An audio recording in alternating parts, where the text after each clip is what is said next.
the world is going to an end from the point of view of the moral decay that they find now. They call it moral decay, but to the modern boy or girl, it is life. But to us, it is not life at all. One should know where he or she is going. There should be a sort of discipline. In the village, the father disciplines the child, or the mother disciplines the child. Here now, people say they take freedom from the white man. Freedom that allows every boy or girl to do whatever he or she likes. People of my age don't like that. We believe that children are like strangers in this world. We come here before them. So we should show them where to go, where not to go, where danger is, where there's no danger.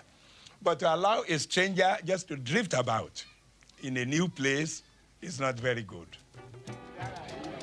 Ogunde's own childhood was a secure and happy one, and he has always kept contact with Ososa, his home.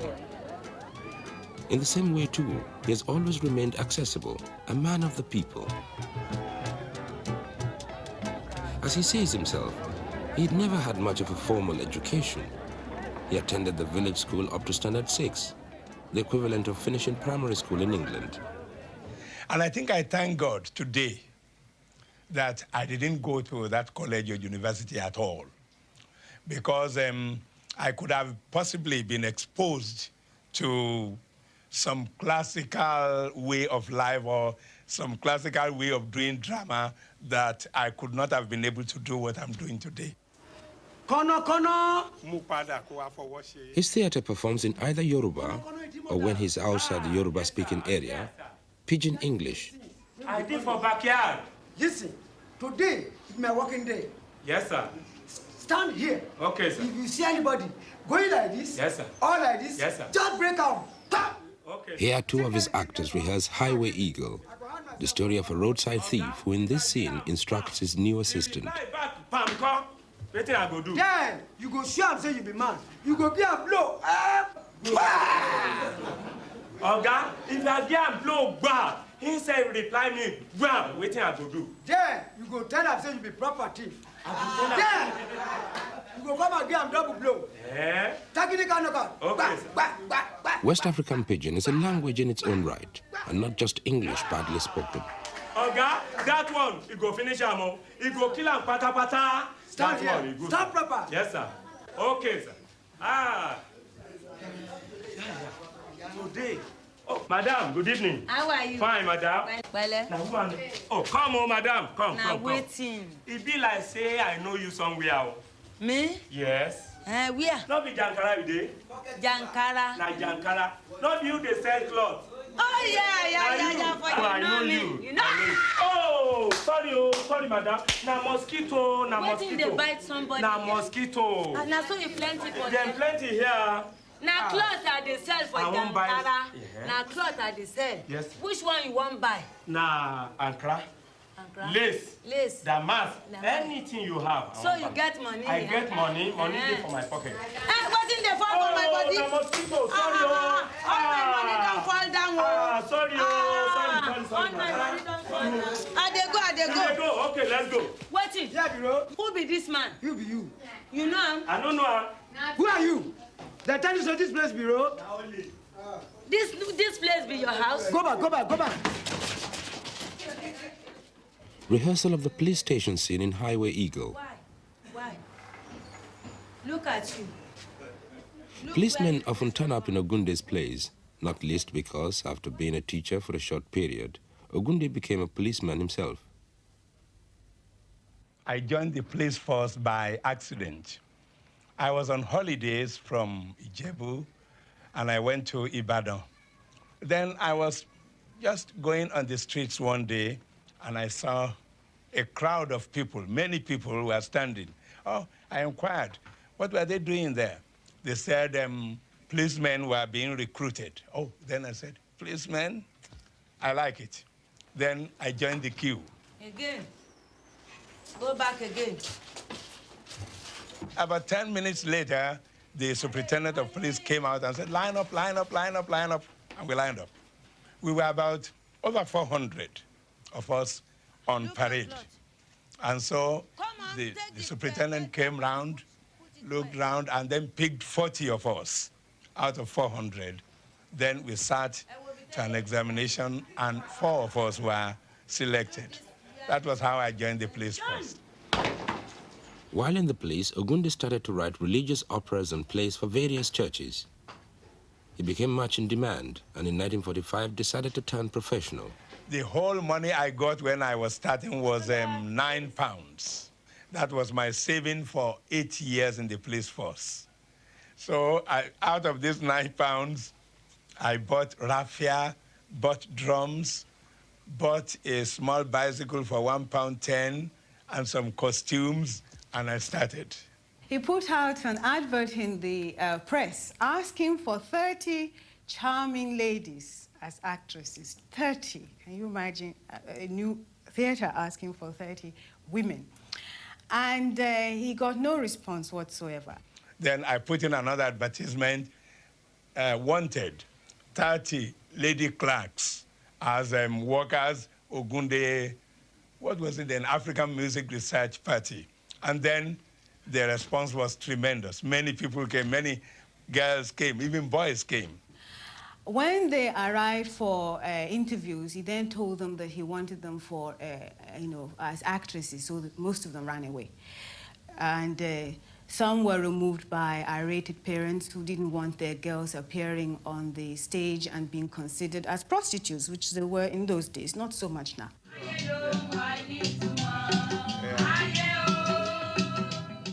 Ogunde in the recording studio in Lagos, laying down tracks for his latest single. The tenor drum. The tenor drum. Just a bit, yeah, louder, yeah.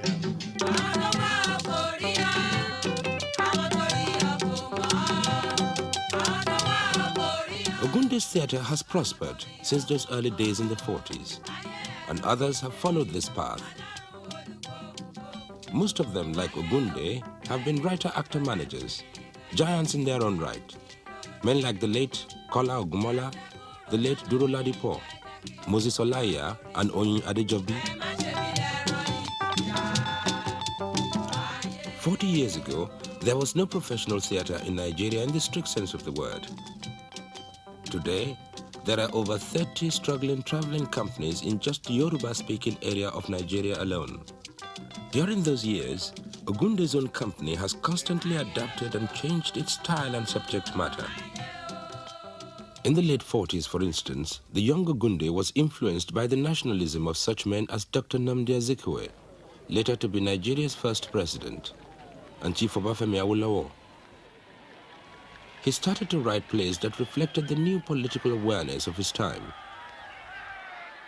They were really created specifically to imbibe cultural pride into the Nigerian public.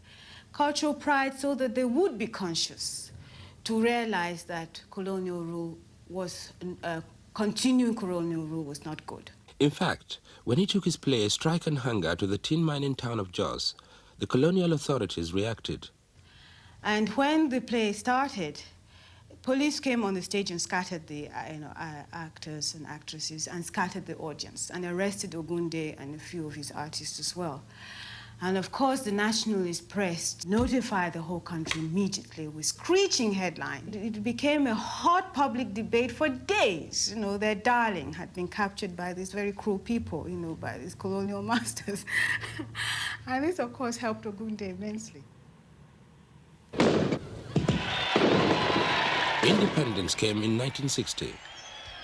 But Ogunde's clashes with the authorities didn't finish with the end of the colonial era.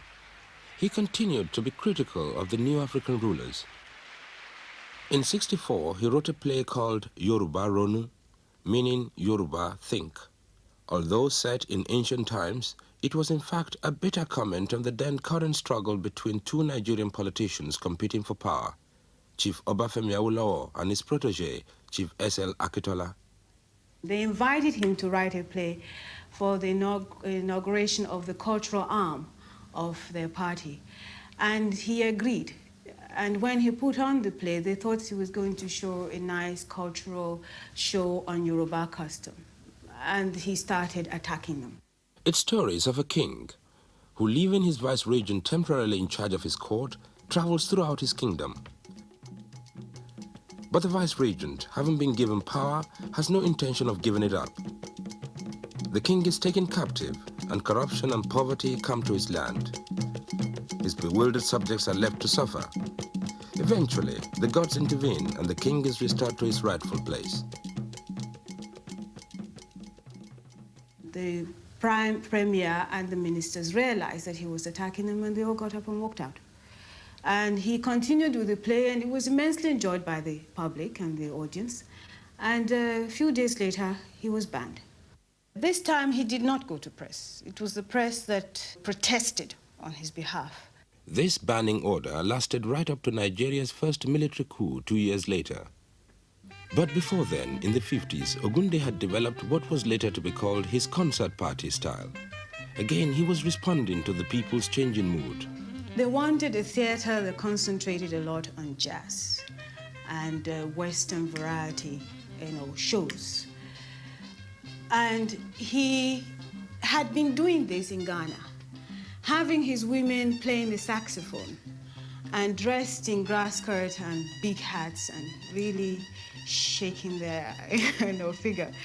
It was a theater that really oozed with sex appeal, which was not so in his theater of the 40s.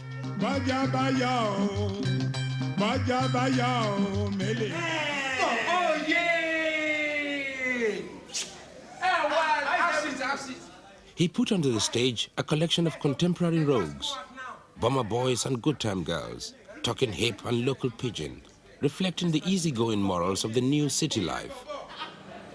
Which business do they crash now? You mean me? Yeah. I'm importer and exporter. I don't get beer, but I dey supply them beer. Of course. That is ticket change. Ticket change. Say your name.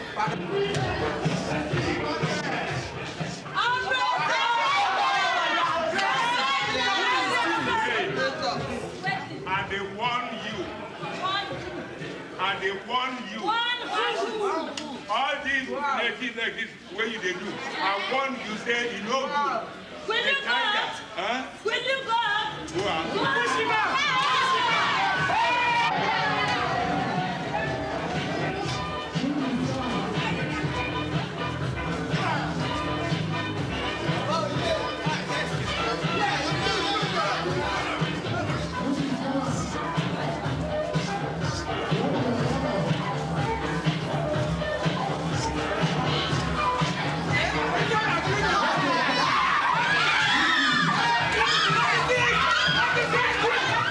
But in the 60s, Ogunde changed direction again. The West was moving in fast. Nigerians wanted to remember and record the old ways before they were changed beyond recognition. So we return to Aroquintenia, written in 1964. The sad tale of the poor Efutajo, condemned to exile in the forest for having given birth to a stone. We take up the story many years later when a strange young boy is found by the river and brought to the king's palace.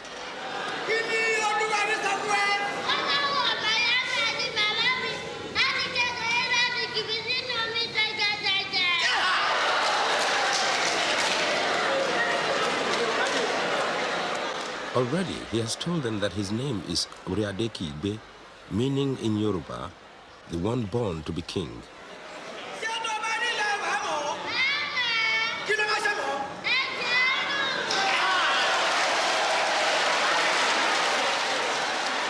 Shortly after, the king summons his people to the palace.